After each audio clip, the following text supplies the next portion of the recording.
الحمد لله نحمده ونستعينه ونستغفره ونؤمن به ونتوكل عليه ونعوذ بالله من شرور أنفسنا ومن سيئات أعمالنا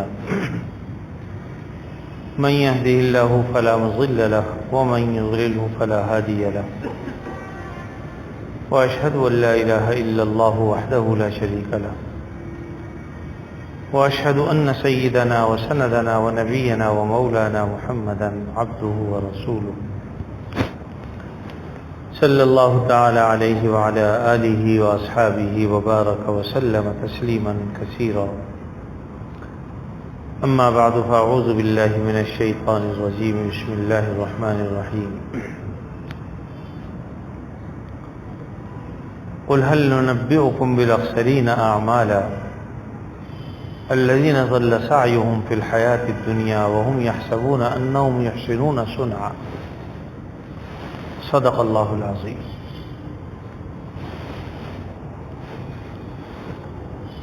حاضرین محترم، قرآن مجید کی ایک آیت تلاوت کی گئی ہے، بلکہ دو آیتیں.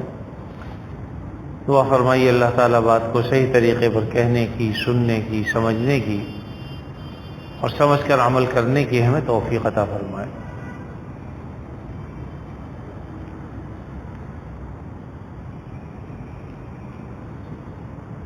ایک حدیث حضرت جابر رضی اللہ تعالیٰ عنہ کی، اس کو بھی بیان کرنا مقصد ہے.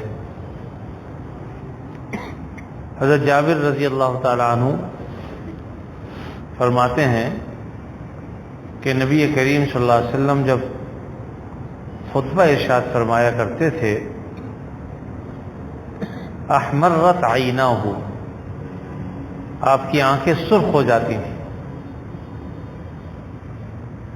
اور اسی طریقے سے آپ کی آواز بلند ہو جاتی تھی.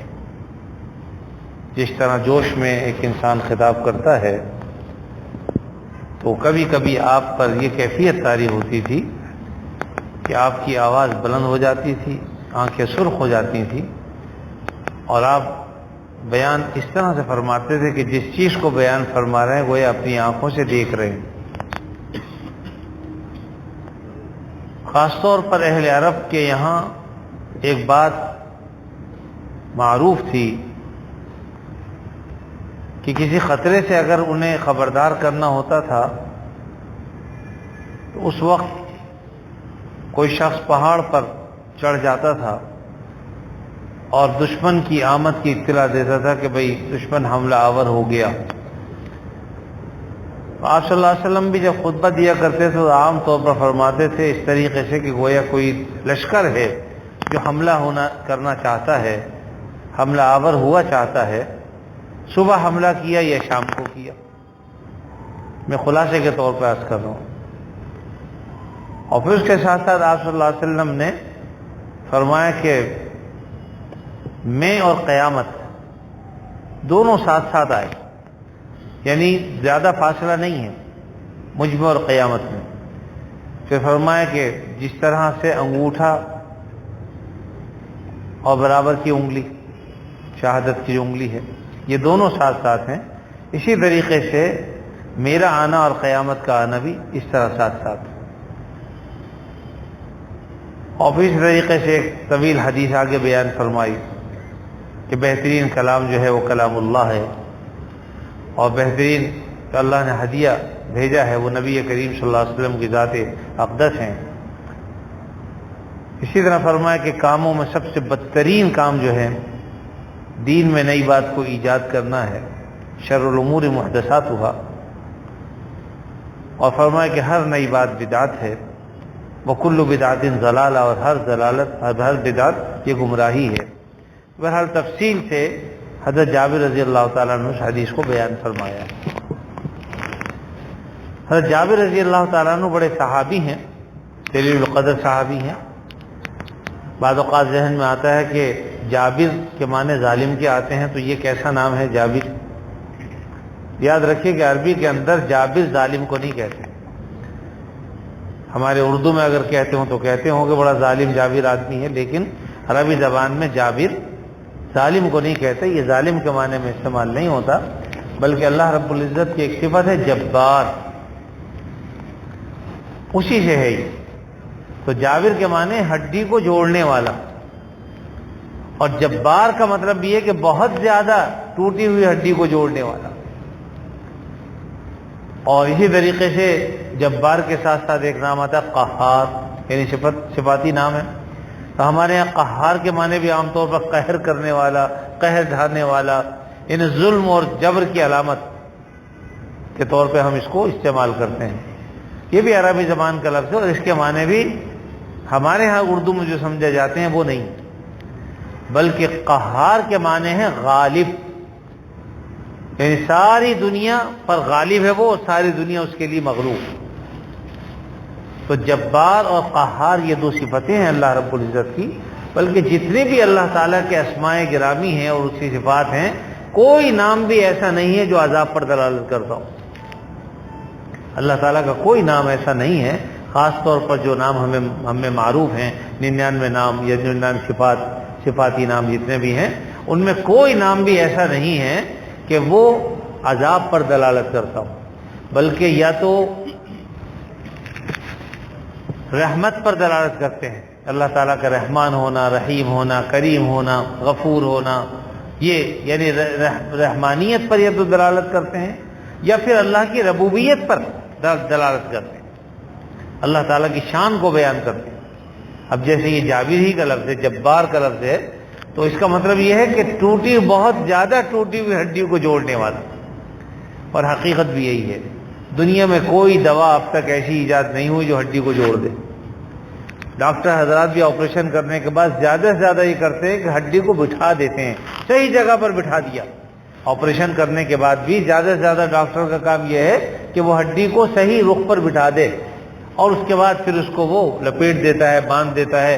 پہلے زمانے میں کھپچیوں سے اور دوسرے طریقوں سے باندھا جاتا تھا کہ وہ ہلے نہیں، اور ہمارے زمانے میں پلاسٹر کر دیا جاتا ہے تاکہ وہ اپنی جگہ پر قائم رہے اور وہ ہلنے جلنے سے سرک نہ جائے اپنی جگہ سے.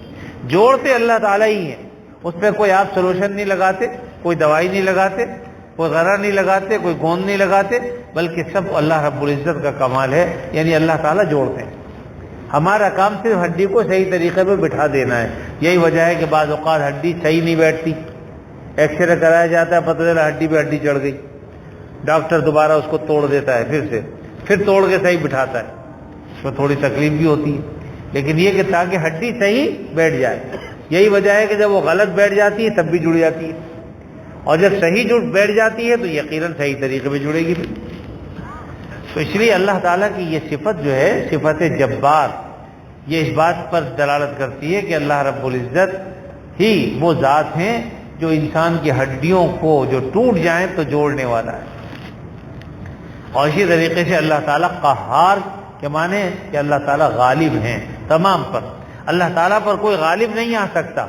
ساری دنیا اور ساری دنیا کی طاقتیں، بلکہ دنیا میں جو کچھ ہے سب اللہ ہی کا پیدا کرتا ہے، وہ سب اس کے لیے مغلوب ہیں. اللہ تعالیٰ غالب ہے سب. قرآن مجید میں بھی اللہ فرماتا ہے واللہ غالب علی امری، اللہ تعالیٰ اپنے امر پر، اپنے کام پر غالب ہے، کوئی اسے مغلوب نہیں کر سکتا. تو بہرحال یہ جبار اور قہار یہ دو صفات ہے. تو یہ صحابی کا نام ہے جابر رضی اللہ تعالیٰ عنہ، انہوں نے اس حدیث کو بیان فرمایا.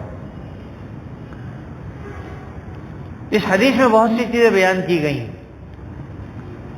ایک تو آپ صلی اللہ علیہ وسلم کی خطبے کی جو صفت ہے بیان، جب آپ خطبہ ارشاد فرمایا کرتے تھے تو چونکہ نبی کریم صلی اللہ علیہ وسلم جو بات بھی ارشاد فرماتے تھے وہ وحی ہوتی تھی. وما ينطق عن الهوى ان هو الا وحی یوحى، کہ نبی کریم صلی اللہ علیہ وسلم اپنی طرف سے کوئی بات کہتے ہی نہیں تھے.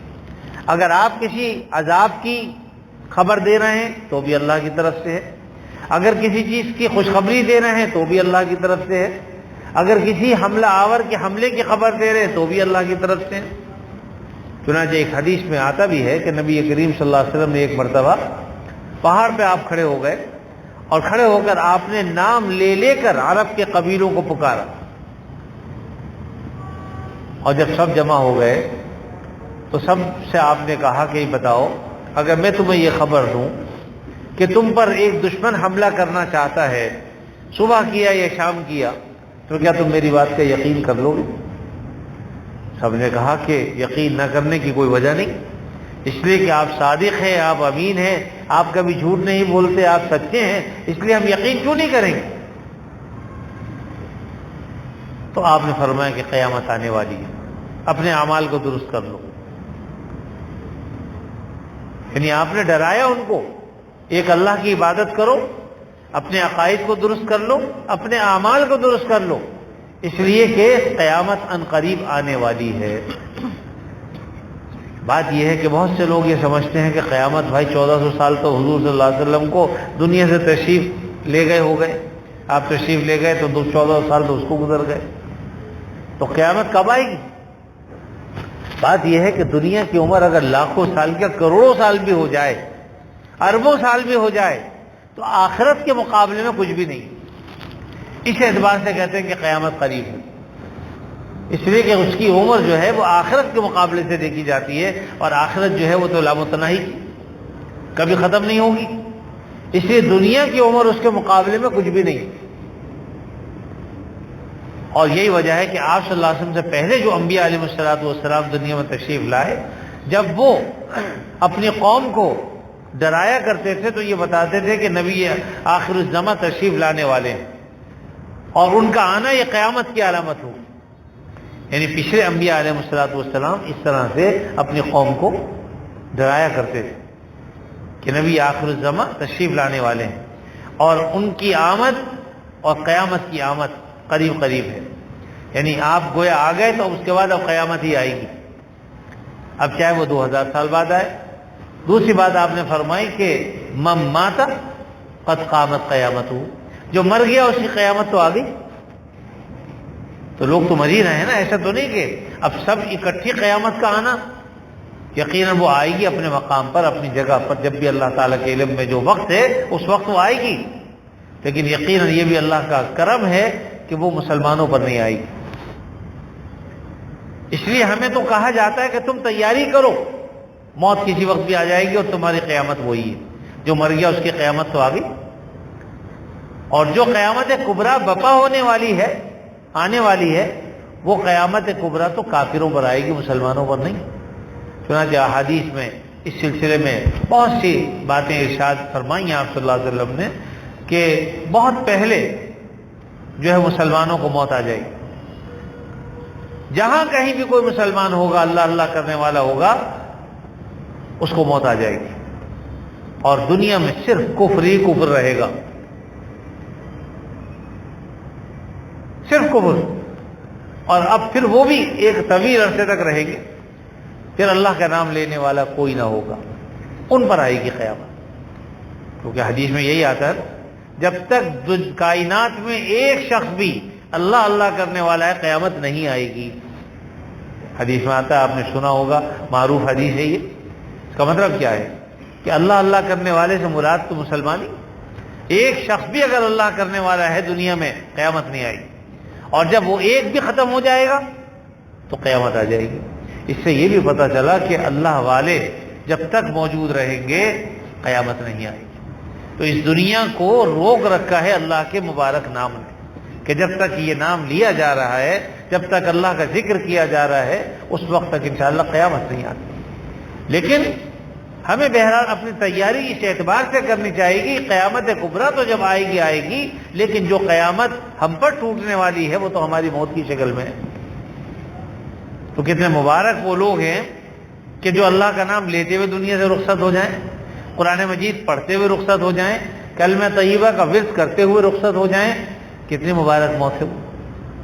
لیکن یہ حاصل کسے ہوگی؟ جس نے اپنی تیاری کر رکھی ہوگی. اس لیے بار بار نبی کریم صلی اللہ علیہ وسلم ساری زندگی صحابہ کرام کو یہ فرماتے رہے، دیکھو قیامت قریب، ڈراتے رہے. اگر آج اس زمانے میں کوئی ڈرا رہا ہے، کوئی کہے کہ صاحب یہ تو ایسی باتیں ہیں، تو نبی کریم صلی اللہ علیہ وسلم نے 1400 سال پہلے ڈرایا. ہم تو 1400 سال بعد ڈرا رہے ہیں، اس لیے کہ ہمارا وقت اب ہے، ہم اب آئے. آپ صلی اللہ علیہ وسلم اپنے زمانے میں ڈراتے رہے. اس کا مطلب ہے کہ یہ ایسی چیز ہے کہ جس کو بیان تو کرتے رہنا چاہیے تاکہ لوگ چوکنا رہیں اور غفلت کی موت نہ مارے جائیں. آج آپ دیکھ لیجیے پوری دنیا کے اندر مسلمانوں کا جو حالت ہے وہ کیوں ہے. وہ اپنے دین سے دوری کی وجہ ہے۔ ایک صاحب نے بڑی اچھی بات کہی کہ بات یہ ہے کہ مسلمان پٹ رہے، پیٹنے والے کون ہیں؟ کفار۔ وجہ کیا ہے؟ فرمایا وجہ یہ ہے کہ بلکہ ایک واقعہ تاریخی بھی ہے اس سلسلے میں کہ کسی مسلمان سے یہ بات پوچھی کسی کافر نے کہ بھئی چونکہ ہم اس وقت غالب آ رہے ہیں مسلمانوں پر، غالباً تاتاری قوم میں سے کوئی تھا، ہم چونکہ غالب آ رہے ہیں، اس کا مطلب یہ ہے کہ آپ کو یہ تو یقیناً یہ آپ کہتے ہیں کہ جو چاہتا ہے اللہ جو چاہتا ہے وہ ہوتا ہے، تو اس وقت اللہ تعالی ہمیں غالب کر رہا ہے، تمہیں مغلوب کر رہا ہے، اس بات کو مانتے ہو؟ کہا کہ ہم مانتے ہیں، اللہ ہی کر رہا ہے، ہم مغلوب ہو رہے ہیں، تم غالب ہو۔ تو کہا کہ اچھا اس کا مطلب یہ ہوا کہ ہم افضل ہیں اور تم مفضول ہو؟ کہا کہ یہ ضروری نہیں ہے تمہاری بات۔ پھر انہوں نے کہا کہ اچھا اس بزرگ نے ایک بات کہی کہ مجھے ایک بات بتاؤ کہ بکریوں کا ریوڑ ہوتا ہے، اس ریوڑ میں کچھ کتے بھی ہوتے ہیں، یعنی ایک تو گڈریا ہوتا ہے جو بکریوں کو ہانکتا ہے، اس کے ساتھ ساتھ پیچھے کچھ 2-3 کتے بھی ہوتے ہیں، وہ رکھتے ہیں عام طور پر، وہ کس لیے ہوتے ہیں؟ کہا کہ تاکہ ریوڑ ادھر ادھر نہ جائے، اگر کوئی بکری ریوڑ سے بھاگ جائے تو کتا کیا کرتا ہے؟ بھاگتا ہے اس کے پیچھے، یہاں تک کہ اس کا وہ کب تک بھاگتا رہتا ہے؟ جب تک وہ اپنے ریوڑ میں واپس نہ آ جائے۔ اس نے کہا کہ تم ہمارے لیے اللہ کی طرف سے مقرر کردہ کتے ہو، ہم اپنے ریوڑ سے بھاگ رہے ہیں، اللہ تعالیٰ نے تمہیں مقرر کر دیا کہ ان کو واپس لاؤ، جب تم اللہ کے دربار میں کھڑے ہو جاؤ گے، اپنی جگہ واپس آ جاؤ گے، سارا معاملہ ٹھیک ہو جائے گا، کتے بھاگنا چھوڑ دیں گے۔ بھاگ اس لیے رہے کہ ہم راستے پر نہیں، صحیح جگہ پر نہیں، اپنے دین پر نہیں، نبی کریم صلی اللہ علیہ وسلم کے طریقوں پر نہیں۔ ہم میں سے ہر ایک آدمی اپنا جائزہ تو لے ذرا، آپ صلی اللہ علیہ وسلم کے بتائے ہوئے طریقوں پر ہم ہیں صحیح معنی میں؟ اور اگر ہیں بھی تو کیا مجموعی اعتبار سے ایسا ہے یا کچھ انفرادی طور پر کچھ لوگ ہیں؟ کتنے فیصد ایسے لوگ ہوں گے؟ اگر ہم دیکھیں گے تو شاید 1% بھی نہ ہو، 1000 میں ہو سکتا ہے 1 ہو، تعداد اسی طریقے سے ہے۔ تو اللہ تعالیٰ اپنے فضل و کرم سے ہم پر کرم فرمائے۔ نبی کریم صلی اللہ اپنے زمانے میں ہمیں جو ڈراتے رہے اس کی وجہ یہی ہے کہ جب آپ اپنے زمانے میں 1400 سال پہلے ڈرا رہے تھے تو آج تو اور زیادہ بے دینی ہے، اور زیادہ ضرورت ہے اس بات کی کہ ہم اپنے دین کی طرف لوٹیں، اپنے رب کی طرف لوٹیں، اللہ کی طرف رجوع کریں، اللہ سے مانگیں اور اپنے آپ کو درست طریقے پر رکھیں۔ بہرحال حضرت جابر رضی اللہ تعالیٰ عنہ کی ایک حدیث، یہ حدیث جو میں نے بیان کی، چونکہ اہل عرب اس کو خوب سمجھتے تھے اس طریقے کو، اس لیے آپ صلی اللہ علیہ وسلم نے بھی یہ طریقہ اختیار کیا کہ دشمن حملہ آور ہوا چاہتا ہے اور اس سے مراد لازمی بات ہے کہ وہ سارے فتنے ہیں جو مسلمانوں پر آنے والے ہیں یا انسانوں پر آنے والے ہیں۔ اور اسی طریقے سے آگے چل کر آپ صلی اللہ علیہ وسلم نے یہ بات فرمائی کہ میں اور قیامت قریب قریب آئے ہیں، یعنی میرا آنا اور قیامت کا آنا قریب قریب ہے۔ اور آپ نے فرمایا جس طرح سے یہ شہادت کی انگلی اور انگوٹھا یہ قریب قریب ہے، اور پھر اسی طریقے سے آپ نے فرمایا کہ خیر الحدی حدی محمد صلی اللہ علیہ وسلم، کہ نبی کریم صلی اللہ علیہ وسلم بہترین تحفہ ہیں امت کے لیے، کیونکہ آپ بھیجے ہی اس لیے گئے تھے کہ آپ کی اقتداء کی جائے، آپ کی پیروی کی جائے۔ نبی ہوتا ہی اس لیے کہ امت اس کی اقتداء کرے، اس کی پیروی کرے۔ اور اسی طریقے سے فرمایا کہ تمہارے لیے بہترین کتاب اللہ تعالی نازل فرمائی ہے، اس کتاب کو تھام لو مضبوطی کے ساتھ۔ خیر الکلام کلام اللہ، سب سے بہترین کلام جو ہے وہ اللہ کا کلام، اس کلام کو مضبوطی سے تھام لو۔ ایک حدیث میں آتا ہے کہ جب تک تم قرآن و حدیث کو، یعنی اللہ نے ایک رسی لٹکائی ہوئی ہے، حبل اللہ جس کو کہا جاتا ہے، اس کو لٹکائے ہوا ہے، تم اگر اس رسی کو تھام لو گے، پکڑ لو گے، تو جب وہ رسی اللہ اوپر اٹھائیں گے تو جنہوں نے اس کو تھام رکھا ہے انہیں بھی اٹھا لیں گے ساتھ۔ قرآن نے کہا نا وَاعْتَصِمُوا بِحَبْلِ اللَّهِ جَمِيعًا، اللہ کی رسی کو مضبوطی سے تھام لو۔ تو کسی نے کہا اللہ کی رسی ہے کیا؟ کہا قرآن مجید، کہ قرآن مجید کے احکام پر عمل پیرا ہو جاؤ۔ فرمایا جو لوگ قرآن مجید سے جڑے ہوئے ہوں گے، جب اللہ رب العزت اپنی اس رسی کو جو لٹکائی ہوئی ہے اللہ تعالیٰ اٹھائیں گے تو جو لوگ اس سے جڑے ہوئے ہوں گے انہیں بھی اللہ اپنے ساتھ اٹھا لے. اس لیے ہمیں ہمارا تعلق قرآن مجید سے مضبوط ہونا چاہیے.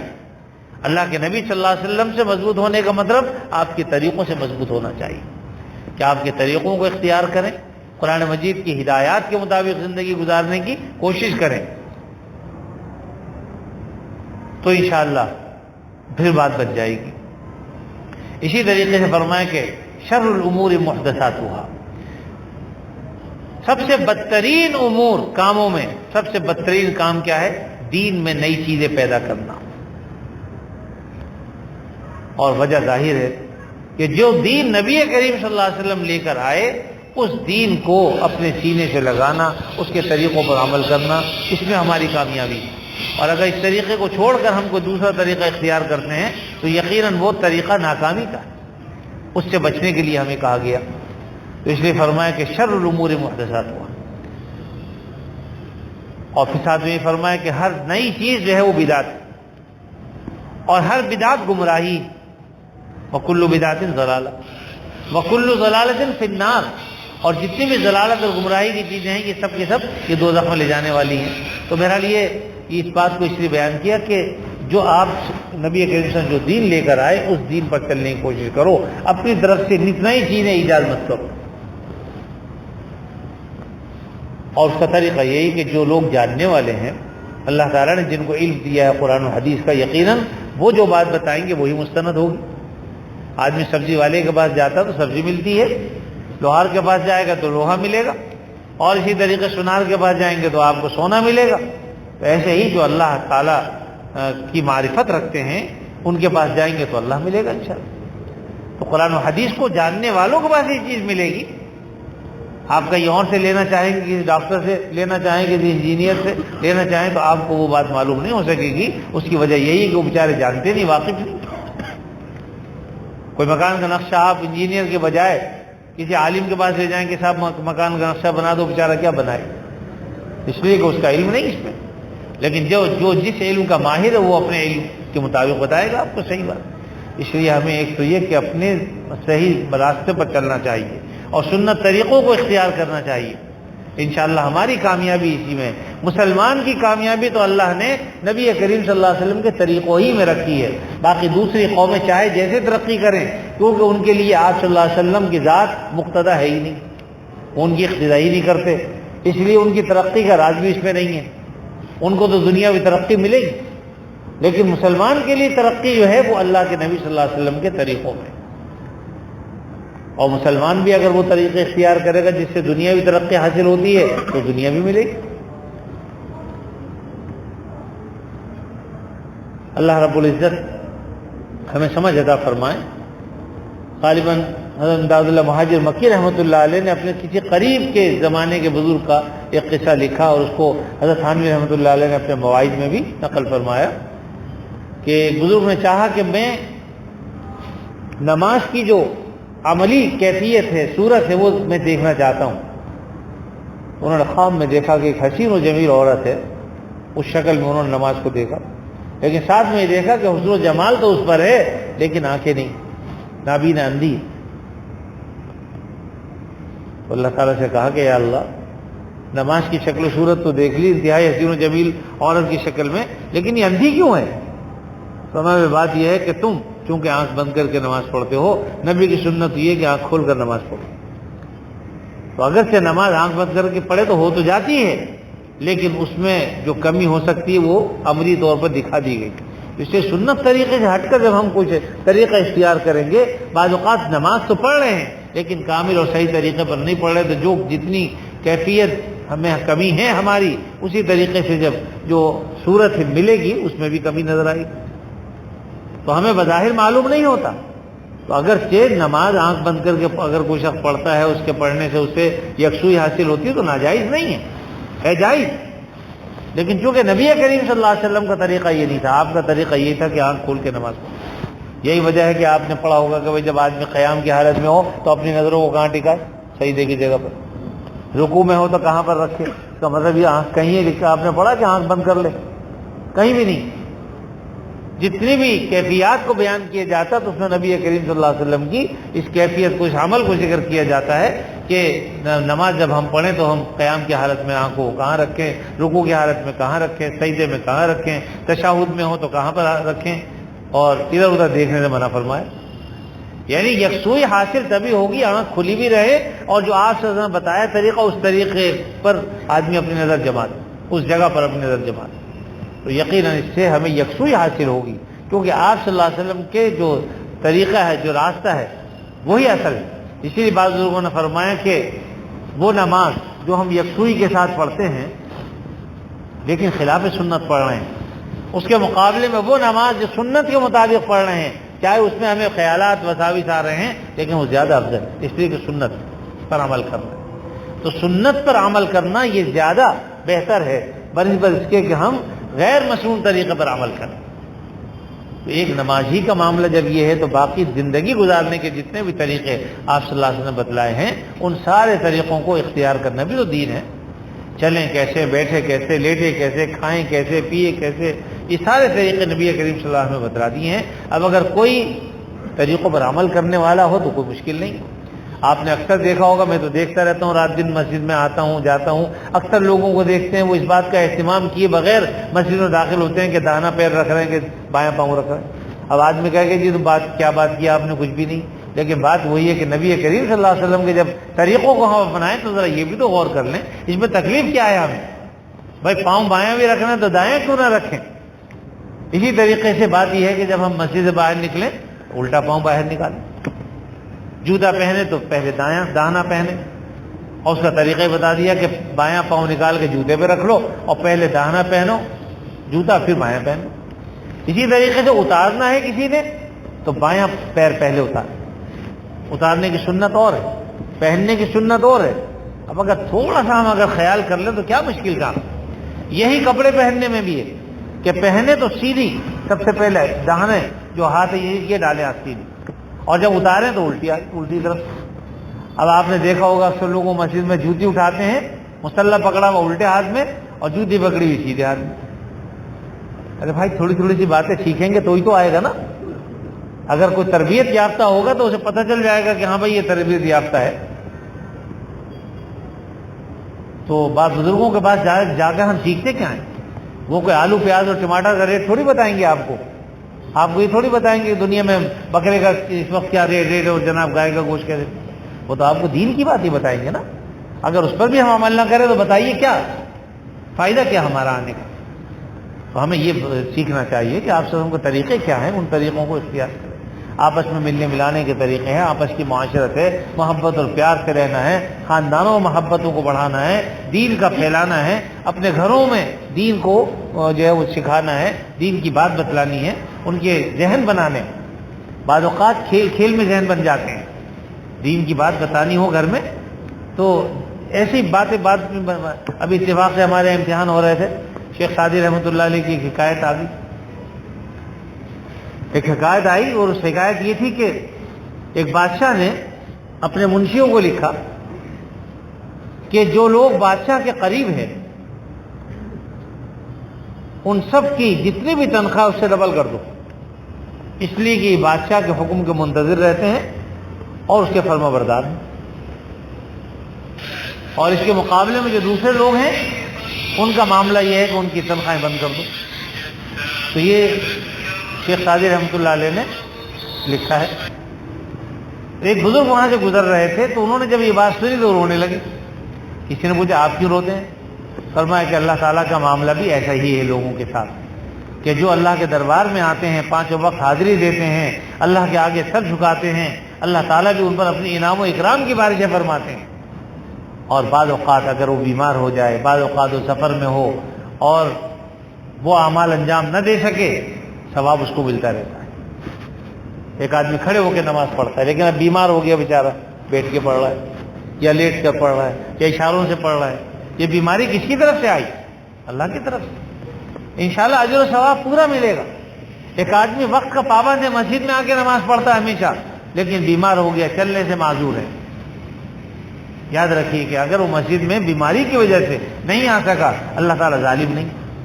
اللہ تعالیٰ کو پتا ہے کہ میری وجہ میں نے ہی بیماری دی ہے اور اس بیماری کی وجہ سے نہیں آ پا رہا، ورنہ دل میں اس کی خواہش ہے کہ مسجد میں جا کے نماز پڑھیں، انشاءاللہ اجر و ثواب پورا ملے گا۔ اس لیے میرے عزیزو، دین کو تو ہم سیکھیں، عمل کریں جہاں تک ہو سکے۔ جب خدا نہ کرے کوئی عمل کرنے سے رہ جائیں، دیکھیے بعض اوقات قرآن مجید کی جو لوگ تلاوت کرتے ہیں، رات دن پڑھتے ہیں ماشاءاللہ بہت سے لوگ، لیکن خدا نہ کرے آج کل میں بہت سن رہا ہوں کہ فلاں پہ فالج ہو گئی، فلاں پہ فالج کا اٹیک ہو گیا۔ ایک صاحب آج ہی صبح بتا رہے تھے کہ والدہ پر ان کی فالج کا اٹیک ہوا۔ ہمارے ایک مسجد کے نماز حاجی موسیٰ صاحب سے ابھی 2-3 دن پہلے ان پر فالج کا اٹیک ہوا۔ تو بات کیا ہے کہ زبان بند ہو گئی۔ کل تک آپ اس زبان سے بہت کچھ کہتے تھے، آج اللہ اللہ بھی نہیں کہہ سکتے، سبحان اللہ بھی نہیں کہہ سکتے، قرآن مجید پڑھ سکتے تھے اب وہ بھی نہیں کر سکتے، بتائیے۔ تو اللہ نے ہمیں جو نعمتیں عطا فرمائی ہیں، ہم ان نعمتوں کی صحیح قدر کریں، صحیح جگہ پر استعمال کریں۔ خدا نہ کرے کل اگر مجبور ہو جائیں گے تب بھی انشاءاللہ اجر و ثواب ملے گا، اور اس کا غلط استعمال اس سے بچیں، اس سے رکیں۔ تو گناہوں سے بچنے کا اہتمام کیجیے، سنتوں پر عمل پیرا ہو جائیں، اور اس کی جو ہے وہ کیفیات کے ساتھ اللہ تعالیٰ اگر عطا فرما دے تو، ورنہ سنت جو طریقہ ہے اس پر عمل کرنے کی کوشش کیجیے، انشاءاللہ کیفیات بھی اللہ تعالیٰ خود عطا فرما دے۔ بعض اوقات بعض چیزوں میں کیفیت پیدا نہیں ہوتی، لوگ کہتے ہیں صاحب نماز پڑھ لو مزہ نہیں آ رہا۔ ارے بھائی نماز کو مزے کے لیے تھوڑی پڑھی جاتی ہے۔ اگر مزے کے لیے پڑھ رہا ہے آدمی، جس کو مزہ آ رہا ہے تو مزے کے لیے پڑھ رہا ہے، پھر اللہ کے لیے کہاں پڑھ رہا ہے وہ؟ لیکن جو آدمی نہیں مزہ آ رہا تب بھی پڑھ رہا ہے کہ اللہ کا حکم ہے میں تو پڑھوں گا، مزہ آئے یا نہ آئے، اجر و ثواب تو یہ۔ ایک آدمی کو مزہ نہیں آ رہا کسی کام کے کرنے میں، نماز پڑھنے میں مزہ نہیں آ رہا، لیکن نماز پڑھتا ہے یہ سمجھ کے کہ اللہ کا حکم ہے، 5 وقت تک تو میں نے جھکانا ہے اللہ کے آگے، نماز پڑھ رہا سنت طریقے کے مطابق، تو چاہے مزہ آئے یا نہ آئے انشاءاللہ اس کو اجر و ثواب پورا ملے گا۔ اور اللہ تعالیٰ چاہیں گے تو کیفیت بھی پیدا ہو جائے گی، مزہ بھی آنے لگے گا، دل بھی لگے گا۔ لیکن اگر کبھی دل لگتے لگتے آدمی کا دل اچاٹ ہو جائے تب بھی جو ہے پریشان مت ہو۔ اللہ کے بندوں کبھی دکان پہ جاتے ہو دل نہیں چاہتا پھر بھی جاتے تو ہو نا کام پر، ملازمت کہیں کرتے ہو، اگر آپ کو پتا کہ نہیں جائیں گے تو بھائی تنخواہ نہیں ملے گی، نہیں جائیں گے تو کمائیں گے کیسے، کھائیں گے کہاں سے؟ تو چاہے دل چاہ رہا ہے نہیں چاہ رہا، بعض اوقات بیماری کی پرواہ بھی نہیں کرتا اور وہ جاتا ہے دکان پر، تو اس لیے جاتا ہے کہ جائیں گے تو کچھ نہ کچھ لے کر آئیں گے۔ اسی طریقے سے ہم جب اللہ کے دربار میں آئیں گے، اس کے آگے سر جھکائیں گے تو انشاءاللہ خالی ہاتھ لوٹ کر نہیں جاتے، کچھ نہ کچھ لے کر جائیں گے۔ اللہ تعالیٰ اپنے فضل و کرم سے ہمیں ان باتوں کو سمجھ کر عمل کرنے کی توفیق عطا فرمائے۔ وآخر دعوانا الحمدللہ رب العالمین والعاقبۃ للمتقین والصلاۃ والسلام علی رسولہ الکریم سیدنا مولانا محمد وعلی آلہ واصحابہ اجمعین۔ یا اللہ اپنے فضل خاص سے ہمارے گناہوں کو معاف فرما، ہمیں عافیت نصیب فرما، ہر شر سے فتنے سے اللہ ہماری حفاظت فرما، بیماروں کو شفاء کامل عطا فرما، جو مقروض ہیں ان کے قرضوں کو ادا فرما، جو پریشان حال ہیں ان کی پریشانیوں کو دور فرما۔ اے اللہ جتنے مسلمان مرد عورت اس دنیا سے جا چکے ان کی مغفرت فرما، خصوصیت کے ساتھ ہمارے بھائی فیصل صاحب کے والد کا بھی پرسوں انتقال ہوا، دعا فرمائیے اللہ تعالیٰ ان کی مغفرت کاملہ فرما دے، ان کی قبر کو اللہ تعالیٰ جنت کے باغوں میں سے ایک باغ بنا دے، حد نظر تک وسیع فرما دے، اور ان کے پسماندگان کو اللہ تعالیٰ صبر جمیل عطا فرمائے۔ اسی طریقے سے ہمارے مسجد کے نمازی حاجی موسیٰ صاحب سے کے لیے دعا فرمائیے، اللہ تعالیٰ ان کو جلد از جلد صحت یابی عطا فرما دے۔ ایک اور نمازی ہیں ان کی والدہ جو ہیں وہ ان پر فالج کا اٹیک ہوا ہے، ان کے لیے بھی دعا فرمائیے، اللہ تعالیٰ اپنے فضل خاص سے انہیں بھی جلد صحت یابی عطا فرمائے۔ اور میں اپنے لیے اور آپ سب کے لیے بھی یہ دعا کرتا ہوں، اللہ تعالیٰ ہمیں ہر قسم کی ایسی بیماریوں سے، معذوریوں سے، مجبوریوں سے ہماری حفاظت فرمائے کہ ہم جس میں کسی کے مجبور ہو جائیں، کسی کے محتاج بن جائیں، یا اللہ اپنے فضل سے ہماری حفاظت فرما، ہمارے گھر والوں کی حفاظت فرما، ہماری اولاد کی حفاظت فرما، تمام مسلمان مردوں کی اور عورتوں کی حفاظت فرما، اور جتنے حاضرین مجلس ہیں یا اللہ ان کی، ان کے گھر والوں کی، ان کے عزیز اقارب کی، رشتہ داروں کی، سب کی حفاظت فرما اور سب کو شفاء کامل عاجل عطا فرما۔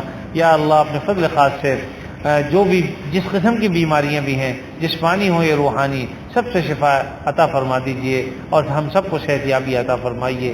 جب تک زندہ رہیں آپ صلی اللہ علیہ وسلم کی تعلیمات پر دل و جان سے عمل کرنے کی توفیق عطا فرما، اور جب وقت آخر آئے خاتمہ ایمان پر فرما۔ وصلی اللہ تعالی